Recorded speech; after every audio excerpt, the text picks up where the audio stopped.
Euzubillahimineşşeytanirracim. Bismillahirrahmanirrahim. Değerli dostlar, bugünkü sohbetimizde insanların yaratılış veya kanun karşısında farkı nedir konusunu kısaca izah etmeye çalışalım. Rabbimiz Kur'an-ı Kerim Hucurat suresinde buyurur ki: Ey insanlar! Gerçekten biz sizi bir erkek ve bir dişi dinle yarattık ve birbirinizle tanışmanız için sizi halklar ve kabiller şeklinde kıldık. Hiç şüphesiz Allah katında sizin en üstün olanınız, takvaca en ileride olanınızdır. Hiç şüphe yok. Allah bilendir, haber alandır. Genelde imanı zayıf ya da münkür insanların sorduğu bir soru var. Madem ki insanların tümü bir ana ile bir babadan dünyaya gelmiş, türemişlerdir, o zaman insanlar ya da topluluk ve milletler arasındaki farklılıklar niye? Neden kimisi efendi, kimisi köle ve neden kimisi zengin, kimisi fakir ve buna benzer bir sürü soru soruyorlar. Aslında soru çok yerinde ama günümüzdeki farklılıkların sebebi İslam değil. Toplumlar ya da devletler İslam'la idare edildiklerinden dolayı böyle bir farklılaşma meydana gelmiş değildir. Aksine toplum ve idare İslam'dan uzaklaştığı için aslında rahmet olan farklılıklar günümüzde azaba dönüşmüş durumda. Az önce okuduğum Hucurat suresinin 13. ayetinde Cenab-ı Allah pek açık bir şekilde ifade ediyor. İnsanlar yaratılış itibariyle eşittir. Aynı ana ve aynı babadan olmalarına rağmen değişik dillerle konuşuyor, değişik renk ve sıfatlara sahip, değişik millet ve kabilelere bölünmüş insanlık toplumu eşittir. Peki nerede eşittir? Yaşamda, insan haklarında, ırkının ve kabilesinin özelliklerini muhafazada, dilini kullanmada, İslam'a uygun kültür, örf adetlerini yaşama ve korumada ve buna benzer insan yaşantısıyla ilgili bütün konularda eşittir. Birine verilen haklar diğer ırk ve kabilelere de verilmiştir. Aralarında hiçbir fark yoktur. Farklı dil ve renklerde oluşları yüce Allah'ın büyüklüğünün alametlerindendir. Bu da Rum suresinin 22. ayetinde açık bir şekilde ifade edilmiştir. Çok renklilik ve çok kültürlülük rahmettir, zenginliktir, çeşitliliktir, mozaiktir. Yeter ki insanlar bunu dürüst bir şekilde kullanabilsinler. Yeter ki insanlar Allah'ın ayetlerinden olan farklılıkları rahmet olarak algılasınlar. O farklılıkları tanısınlar. Farklılıklar parçalanarak birbiriyle çatışmak, çekişmek, dağılmak, birbirinden ayrılıp kopmak için değil, hele üstünlük taslayarak birbirini boğazlamak ve bir kısmını efendi, diğer kısmını köleleştirmek için değil, aksine birbiriyle tanışıp kaynaşması içindir. Tanışmak, bir ırk diğer ırkın rengini, dilini, kültürünü tanımasıdır. Tanışmak, bir ırkın diğer ırkı en az kendisi gibi bilmesi, ona saygı duyması, kendisine, ırkına, milletine istediğini, arzu ettiğini ona da istemesidir. Kendisine reva gördüğü her şeyi diğer din kardeşlerine reva görmesi, kendisine veya ırkı için istemediği hiçbir şeyi diğer ırklara, diğer insanlara da istememesidir. Burada kısmen bahsettiğimiz konularda Müslüman veya gayrimüslim arasında fark yoktur. Yani Müslüman nasıl hakka sahipse gayrimüslim de aynı haklara sahiptir dünyada. Çünkü Allahu Teala Kur'an-ı Kerim'de ey insanlar, ya eyyühen nasu inna halaknakum min zekerin ve unsa diyor. Ey insanlar, biz sizi bir erkekle bir dişiden yarattık. Yani hitap bütün insanlaradır. Dolayısıyla bütün insanlığı kapsamaktadır. Sadece müminlere değildir yani. Hitap ey müminler ya da ey Müslümanlar diye edilmemiştir. Evet, İnsanlar yaratılış itibariyle eşittir ve eşit haklara sahiptir dedik. Ne yazık ki bazı ırklar zamanla değişik şekilde yaratılmayı farklı temellere dayandırarak kendisinden ayrı olanları farklı gören, hatta kendisinden daha aşağı gören zihniyetlere sahip oldular. Bu da dünyada büyük zulümlere, işgallere, hak hukuk ihlaline sebep olduğu gibi müminlerde inanç üzerinde de olumsuz etkiler yaptı. Ben farklıyım, ben iyiyim, ben hizmet edilmeye layıkım, ben herkesten daha çok cesurum, ben efendiyim, başkası benim kölemdir. Zihniyeti Kur'an'a tam ters bir zihniyettir. Kimileri belki farkında olmayarak bu konuda küfre kadar yakınlaşıyorlar. Bu tür sapık düşüncelerin yeryüzünde büyük katliamlara sebep olduğu hepimizin malumudur. Yakın zamanda Nagasaki ve Hiroşima'ya atılan bombalarla Halepçe'de yapılan Kürt katliamı insan zihinlerinden silinmeyecek kadar büyük örneklerdir. Örnekler sadece bunlar mı? Değil tabi.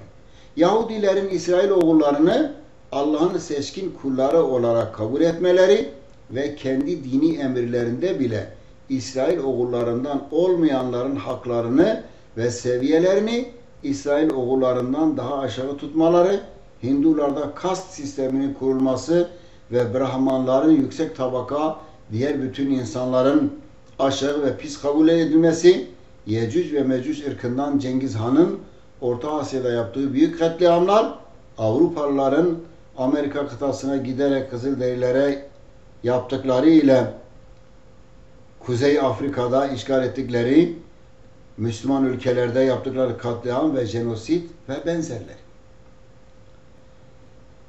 İnsanlar yaratılış itibariyle eşittir. Peki hiç fark yok mudur insanlar arasında? Vardır. İnsanlar farklıdır. Nerede? Takvada. İnsanlar takvada farklıdır. Adem ve Havva'nın çocukları olmalarına rağmen değişik millet ve kabilelere ayrılan insanlar Allah nezdinde de farklıdırlar. Bu farklılık sadece takvadadır ve mükafat veya cezası da ahirette yine Allah tarafından takdir edilecektir.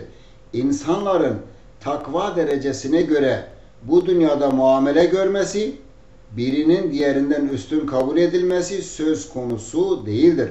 Hak hukuk konusunda bir halife ile bir kölenin farkı olmadığı gibi bir beyazla bir siyahın veya bir Kürtle bir Türk'ün de farkı yoktur. Bunu en güzel bir şekilde izah eden az önce okuduğum ayet-i kerimedir.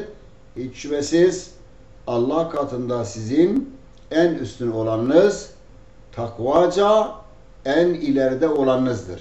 İnne ekremekum indallahi etkakum.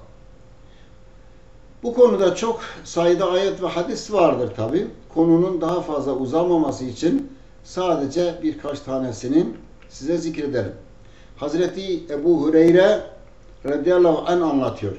Resulullah sallallahu aleyhi ve sellem buyurdu ki: Ey Ebu Hureyre, vera sahibi ol.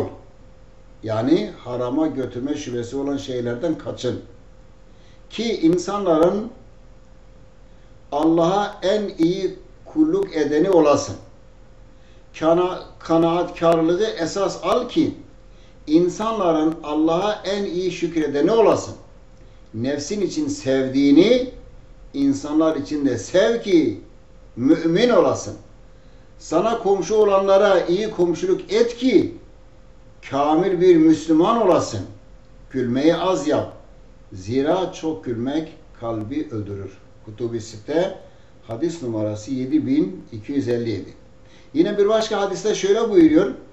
Hepiniz Adem'in çocuklarısınız. Adem'den topraktan yaratılmıştır. İnsanlar atalarıyla övünmeyi bıraksınlar. Yoksa Yüce Allah'ın katında pislik böceğinden daha değersiz hale gelirler. Bu da Tefhimul Kur'an Hucurat Suresinin 13. ayetin tefsirinde geçiyor. Bir başka hadis daha rastlamıştım. Kaynağı şu anda aklımda değil. Diyor ki Peygamber Aleyhisselam mealen öyle bir kavim gelecekti. لَيَأْتِيَنَّ اَقْوَامًا يَفْتَخِرُونَ بِآبَائِهِمُ الَّتِي مَاتُوا وَاَنْفَحْمُ cehenneme. Diyor öyle bir kavim gelecek ki geçmiş atalarıyla övünecekler. İşte benim atalarım şöyle yaptı, babalarım böyle etti gibisinden. Onlar diyor cehennemin kömürleridir. Cehennemin yakıtıdır. Bunlar Müslümanların behemehal sakınması gerekir. Yine Peygamber Efendimiz Aleyhisselatü Vesselam veda hacında şöyle buyurdu. Ey insanlar! Dikkat edin. Rabbiniz birdir. Hiçbir Arap'ın Arap olmayana üstünlüğü yoktur. Ve hiçbir Arap olmayanın da hiçbir Arap'a üstünlüğü yoktur. Siyah renkte olanın hiçbir beyaz renkte olana, beyaz renkte olanın da hiçbir siyah renkte olana üstünlüğü yoktur. Üstünlükler ancak takva iledir. Şüphesiz ki Allah katında en değerliniz Allah'tan en çok sakınanınızdır. Yani Allah'ın yasakladığı şeylerden sakınması. Dikkat edin, tebliğ ettin mi? Sahabelere soruyor. Sahabeler hepsi bir ağızdan evet tebliğ ettin ya Resulallah dediler. Bunun üzerine Peygamberimiz öyleyse burada olanlar olmayanlara bunu ulaştırsın buyurdu. Hadiste Beyhaki'den geçiyor. Sonuç olarak şöyle diyebiliriz. İnsanlar takva yönüyle birbirinden farklı olsalar da dünya hak hukuk konusunda eşittirler. Bu konuda mümin ya da münkir arasında fark yoktur. Birine iman etmediği için zulüm yapamazsınız. Hakkına tecavüz edemezsiniz. Bir millet veya bir toplum sahip olduğu her hakka diğerleri de sahiptir. Bu hak Yüce Allah tarafından verilmiştir. Yerli ve yabancı tağutlarının ittifakıyla 50-60 kusur devletçiye bölünmüş İslam diyarında ne yazık ki bu ayet kısmen de olsa uygulanmamaktadır. Bir kısım ırklar diğer kısma zulmetmekte ve haklarını gasp etmektedir. Ne yazık ki kimisi bunu İslam adına yapmakta ve en büyük iftirayı Allah'a etmektedir. Evet, aslında İslam anlayışına göre bütün müminlerin tek bir devlet çatısı altında olmaları gerektiği halde kimi ırklar kendilerine özgü devletler kurmuşlardır. Kimisi onlarcasını ve bazı ırklar ise bu haktan mahrumdur. Eğer bir ırkın devlet kurma hakkı varsa diğerinin de hakkı vardır. Eğer bir ırk dilini serbestçe kullanabiliyorsa ve bunu kanunlarla teminat altına almışsa diğer dillerin de aynı haktan yararlanması gerekir. Eğer bir ırk her şeye sahipse diğeri ise çoğundan mahrumsa bu Allah'ın adaletine ters düşer ve kanıtı da işte ayet-i kerime. Hucurat suresi ayet 13. Ey insanlar! Gerçekten biz sizi bir erkek ile bir dişiden yarattık ve birbirinizle tanışmanız için sizi halklar ve kabileler şeklinde kıldık. Hiç şüphesiz Allah katında sizin en üstün olanınız, takvaca en ileride olanınızdır. Hiç şüphe yok ki Allah bilendir, haber alandır. Allah hepimizi kitabın tümüne inananlardan eylesin. Amin.